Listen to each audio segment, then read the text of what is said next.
It's now time for Trivia Tracks with yours truly, Price Robertson. This edition of Trivia Tracks is brought to you by ProMed Ambulance Services, care you can count on, and Beth Smith at Edward Jones. Edward Jones, making sense of investing, member SIPC. A few weeks ago, the TV industry lost one of its most influential men.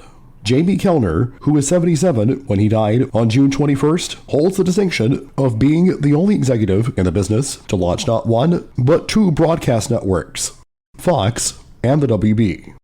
Raised in an Irish Catholic family in Long Island, New York, Kellner participated in the CBS Executive Training Program after college, and after CBS disposed of its syndication division, he rose to the rank of Vice President for first-run programming, development, and sales at Viacom. In 1978, he joined Filmways, the company responsible for such classic shows as Mr. Red and Green Acres.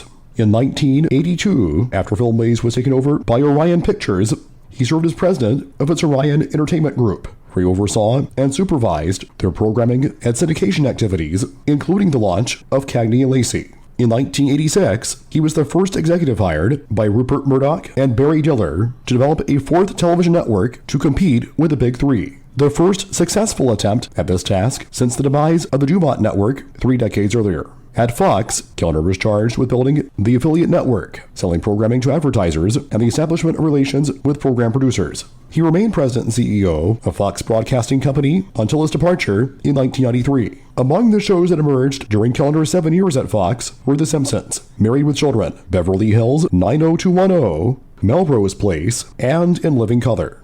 Kellner's exit from Fox came 1 year after Barry Diller. The WB, where he would spend another 7 years, launched on January 11, 1995. During his tenure, Kellner began by championing urban sitcoms, but eventually steered the network in the direction of teen and family-oriented dramas, including Seventh Heaven, Buffy the Vampire Slayer, Gilmore Girls, Dawson's Creek, Felicity, and Charmed.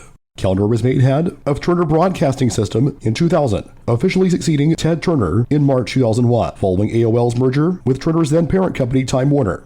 One of his first acts with the company was to cancel World Championship Wrestling programming on Turner's networks. The once powerful WCW was the largest wrestling promotion in the world popularity-wise in the mid-1990s, besting its rival, the World Wrestling Federation, now World Wrestling Entertainment, in the ratings every Monday night. By 2001, it was declining, and had lost roughly $60 million. A combination of resurgent competition from the WWF, as well as many bad booking and financial decisions, had all but killed WCW's fan base and profitability. With WCW no longer being financially viable, and AOL Time Warner wanting nothing to do with the product further, desiring to move in a different direction, Kellner canceled all WCW programming on TBS Superstation and TNT. This left WCW without a television contract, and hastened its eventual purchase of assets by WWF chairman Vince McMahon. In the book The Death of WCW by Brian Alvarez and R.D. Reynolds, Kellner was listed as the official killer of WCW, insofar as he made the official call to remove it from the Turner networks.